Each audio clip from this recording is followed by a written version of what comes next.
আপনাদের পরিকল্পনা যদি আগামী 3 মাসের মধ্যে সমস্যার সমাধান করে দিতে পারে, তাহলে আমি আপনাদের পরিকল্পনায় গ্রহণ করব।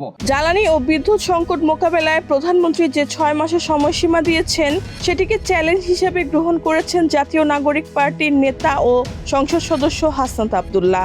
একই সঙ্গে সংকট সমাধানে বিরোধী দলের প্রস্তাবগুলো বিবেচনার আহ্বান জানিয়েছেন তিনি।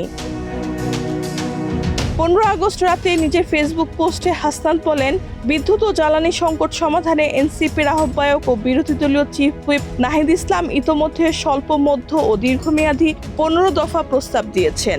এর মধ্যে 30 দিনের জন্য 5টি, 6 থেকে 18 মাসের জন্য 6টি এবং দীর্ঘমেয়াদে 4টি প্রস্তাব রয়েছে। হাসনাতের দাবি, এসব প্রস্তাবে ভর্তুকি নীতি, ফুয়েল প্ল্যান, কন্টিনজেন্সি প্ল্যান ও ডিজাস্টার রিকভারি প্ল্যান সহ সংকট মোকাবেলার বিভিন্ন দিক তুলে ধরা হয়েছে।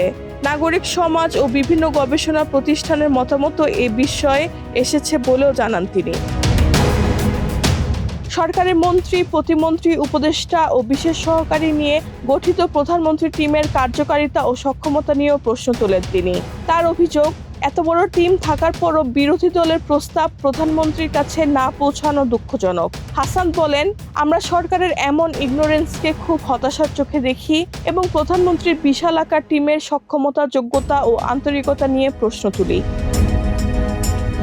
এদিকে মার্চেন্ট পাওয়ার পলিসি 2025 দ্রুত বাস্তবায়নের দাবি জানিয়েছেন হাসনাত। তার মতে, এ নীতি বাস্তবায়ন হলে বেসরকারি বিদ্যুৎ উৎপাদনকারীরা সরাসরি বড় শিল্প প্রতিষ্ঠানের কাছে বিদ্যুৎ বিক্রি করতে পারবে। বিদ্যুৎ সংকট নিয়ে বিশেষ সংসদীয় অধিবেশন আয়োজনেরও দাবি জানান তিনি। সবশেষে হাসনাত বলেন, সমাধান আমাদের হাতে আছে, কিন্তু ক্ষমতা আপনার হাতে। 6 মাস পর জনগণ জানতে চাইবে, দুটির মধ্যে কোনটির অভাবে দেশ অন্ধকার ছিল।